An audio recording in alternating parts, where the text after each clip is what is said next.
Philly cheesesteaks out of damn Boots Ennis. He gonna beat the Philly cheesesteaks out of Boots Ennis.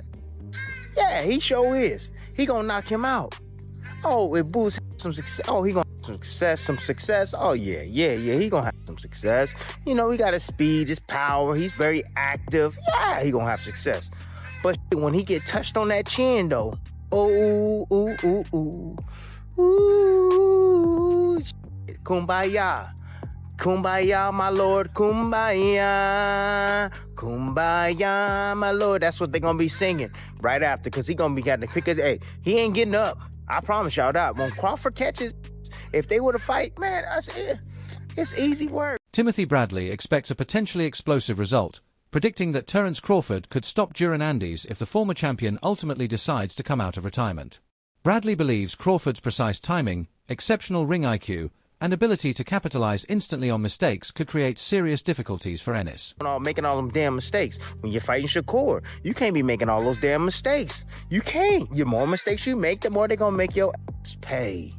And Boots with all them damn mistakes and, you know, his giggly ass, you know what I'm saying? Because he always try to, I gotta get to it. You know what I'm saying? If he learned how to calm the hell down, he might have a chance. But, you know, he don't know how to calm down. He don't fight discipline. He don't. He always rushing everything. It's the Philly in him, you know? So if they were to fight, that's easy work. Terence Crawford, stoppage, knockout, brutal ass knockout. Top 10. Roy Jones Jr. points to Crawford's extensive experience as another major advantage. Crawford has already competed against numerous elite opponents and successfully solved a wide range of styles, giving him a proven level of experience that Andes has not completely developed yet. Andes remains a dangerous fighter, but uncertainty over how he would perform against someone with Crawford's pedigree makes the possible matchup even more compelling. It beats Boots, but I'm definitely not saying that Boots beats Bud, because I've seen Bud in a lot of different situations. I ain't seen Boots in those situations yet. Now, don't get it wrong. I ain't saying Boots can't win, but Boots is a monster. Boots is a totally different character from anything Bud. Anthony Brenner and Sean Porter provide another angle on the prediction, emphasizing Crawford's accuracy and his ability to identify openings. They believe those strengths could enable Crawford to punish even the smallest errors made by Ennis. However, the matchup remains especially interesting because both fighters possess enormous confidence and genuinely believe they deserve to be considered among the very best in boxing. Too much and will catch him and buzz Boots. And I think that'll... I think Terence stops him. It's such a special fight because you got two alpha males in the ring that are true alpha. Eddie Hearn views Crawford as the one opponent who makes Andes's next major matchup particularly difficult to predict. Hearn still believes Andes has a legitimate chance, but sees Crawford as a far more complicated challenge than the other potential opponents Ennis could encounter. Crawford's veteran experience and ability to adjust make this a completely different type of test. Between 154 pounds and 168 pounds, that I can't categorically sit here and tell you Jaron beats is Terence Crawford. And I still think he beats him, but I can't, you know, I'm so sure that he beats all those other guys. We just got to... Lou DeBella continues to be impressed by Andes's offensive capabilities, especially after seeing his most recent performance. In DeBella's eyes, Ennis demonstrated how dangerous he can become when his speed, power, and attacking instincts all work together. Chris Manx similarly believes Ennis's recent development is helping transform him into one of boxing's most exciting rising attractions. Impressed with the offense the last fight. It was scintillating to me. Like I hadn't seen somebody with that kind of firepower in a while use it that way.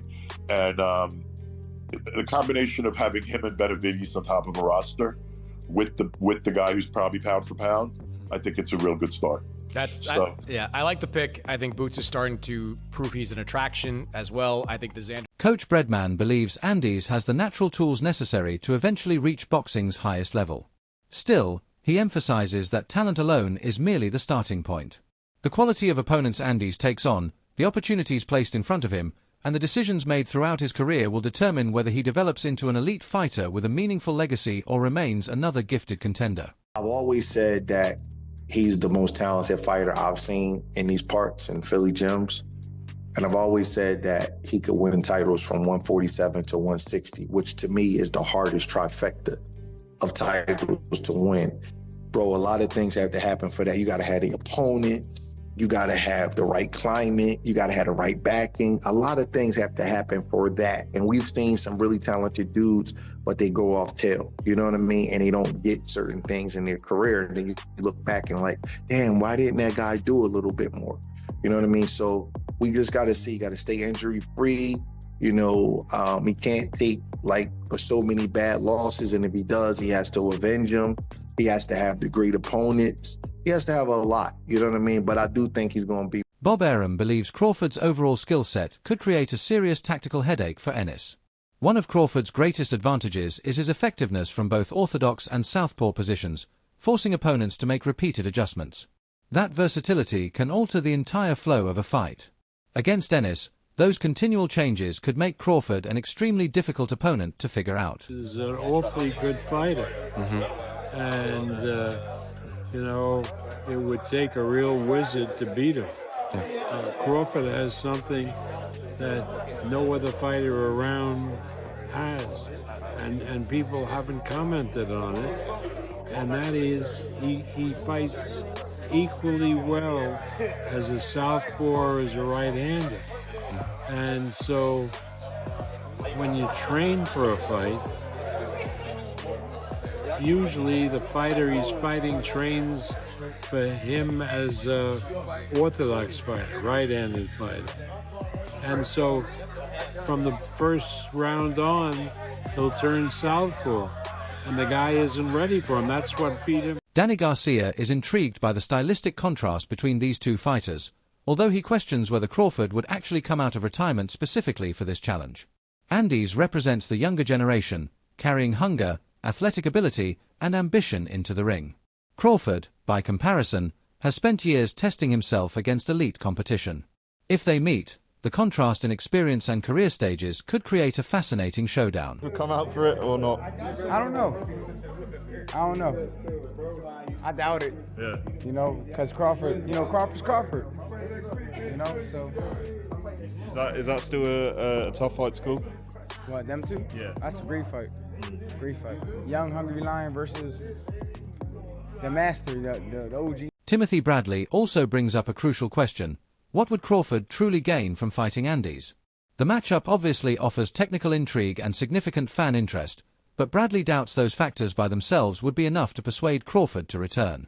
From Bradley's perspective, Bud may simply lack the motivation necessary to step back into the sport. We like to entertain the fight because, skill for skill, they, southpaw, orthodox, they switch and all. Yeah. Boots is young too, right? But what does Boots have that Crawford ain't got? Crawford got everything Boots and more. You know what I mean? Like, it's nothing enticing for a Boots fight for Terence Crawford. What else y'all get? Y'all don't understand that? Y'all don't get that? Man, Terence is retired, man. Just because you see Terence inside the gym working, trying to just stay in shape, now he coming back to face Boots because Boots is running his mouth. Look, Crawford ain't never been one to move because... Paulie Malignaggi shares similar concerns about whether this fight would actually make sense for Crawford at this point. He understands that Andes would present a legitimate challenge, but questions whether Crawford would want to accept such a difficult opponent after already walking away from boxing. Ultimately, Malignaggi remains unconvinced that this particular matchup would be enough to bring Crawford back. There might be a little bit too much biting off more than you can chew at the age Crawford is at, But I don't see Crawford has now contributed to the growing discussion himself. He questioned whether Andes was genuinely ready to fight him previously while also acknowledging that the current situation deserves serious attention. Crawford's message appears straightforward. If Ennis truly wants the matchup, he should make that desire clear instead of allowing the challenge to remain unanswered in the background. The real person know why they went the other way. He wasn't ready yet. He needed a couple of more fights, they said. Stop playing. Y'all be... Come on, bro. That's what I'm talking about. We already said that. That's right. But I don't know. It ain't his time, bro. That's right. It ain't his time. Hey, on my mama, Gilly. And I be trying to be nice because I support the young fella and all that, and he black and shit. I want to see him succeed. That's my thing. But these niggas can't come up to me and do the same shit that they can do with other niggas.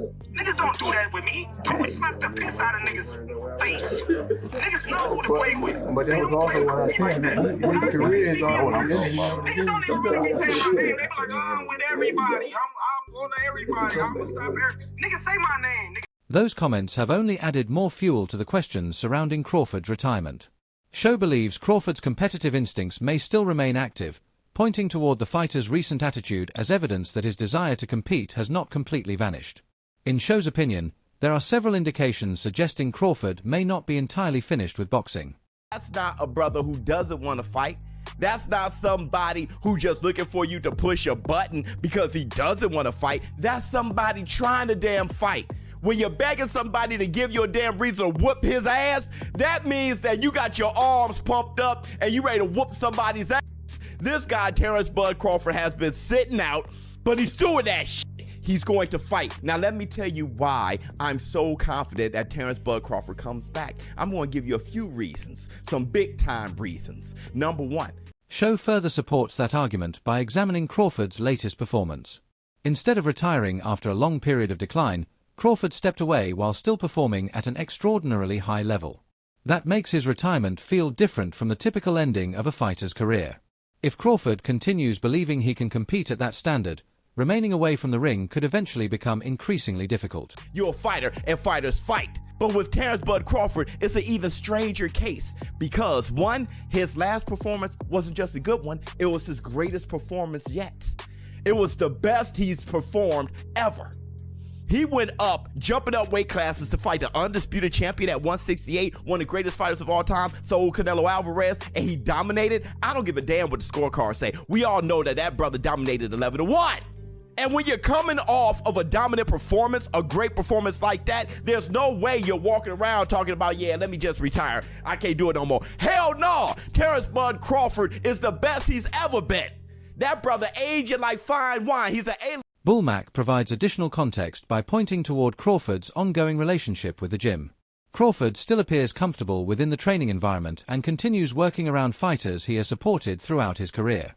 While none of this guarantees that he will return, his continued presence in boxing naturally leaves fans wondering whether retirement is genuinely Bud's final chapter. We'll tell you this, man. Bud, he loved the environment that he created.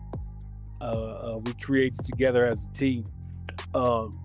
And so he know we was in camp, so he just wanted to come out and get some work in, just see where he at and have some fun with Lester. He brought Lester underneath his wing on his undercard, and then Lester just sprouted, just jumped to the top of the charts after that. So Terence is always a big supporter of Lester, and just come out, just have fun with him, and just show him a few things and just work out with him. As speculation around a Crawford-Dennis matchup continues increasing, Bullmac also considers whether Crawford's recent gym activity should be viewed as evidence of a possible comeback. He remains convinced that Crawford has already achieved enough and has nothing further to prove inside the ring.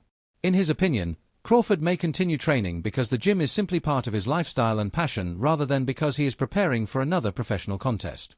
Now, Bud done, man. He said he done, and I respect his decision. And I want him to be done because he had nothing else to prove in the sport. But I love having him around the other fighters, to motivate them, so they trying to get to the pinnacle of the sport where he got to. So that's just one of the reasons why it came out, man. Not to get ready for no fight. Greg Hackett is also unwilling to say that Crawford's retirement is permanent. The decision remains fairly recent, and Hackett believes it would be too early to assume that the door has been completely shut. Crawford is still physically capable of competing at an elite level, meaning one major opportunity could potentially persuade him to reconsider.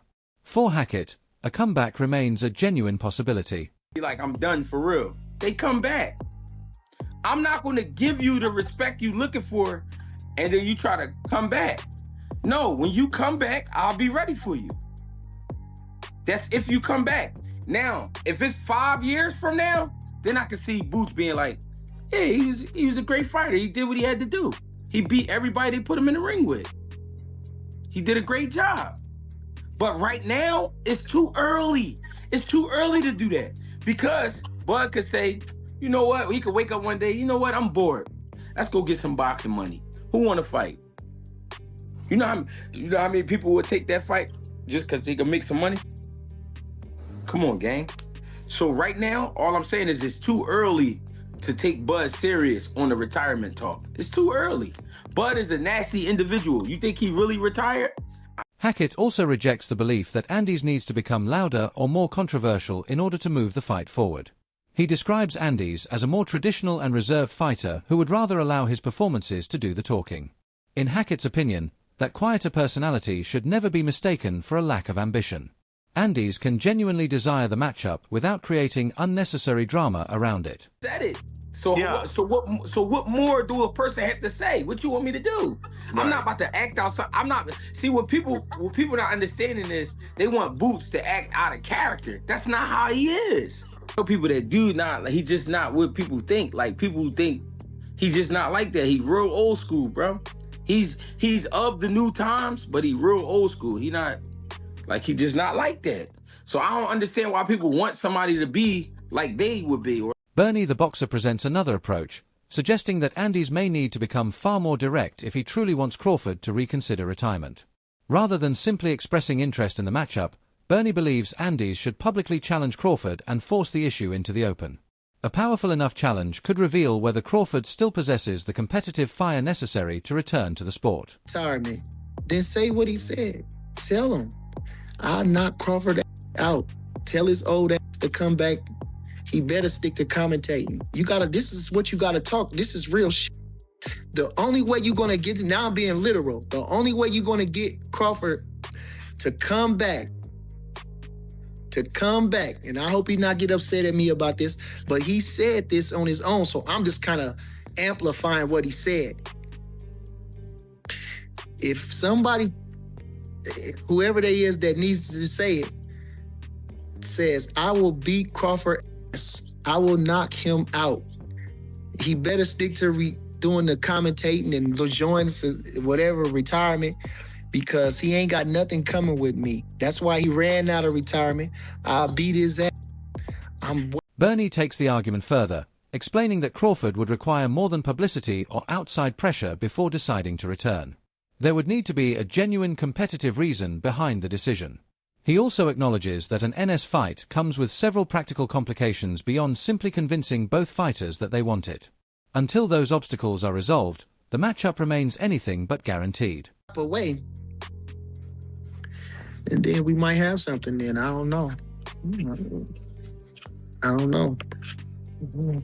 I want Crawford to come back, but I'm saying, you got to get underneath his skin. You got to give him a reason to do that, He chilling right now. And I'm saying it just, I hope I can say that for the last time. We ain't talking about Boots. Somebody else just said it on the commentary last night. That's what he said. I didn't want to bring up Boots. Let's just leave it alone. It's over with. Let it go. Because like I say, everybody ain't looking in the situation. What weight they gonna fight? Crawford a 68-pounder. 60-pounder. Boots taking this time to go up to 54. How he gonna jump straight to Crawford? Come on, man. Adding another layer of uncertainty to the comeback discussion, one boxing analyst believes Crawford's competitive nature could continue keeping the possibility of an NIS showdown alive. If Crawford still has the desire to test himself against another elite-level opponent, the possibility of returning may never be completely eliminated.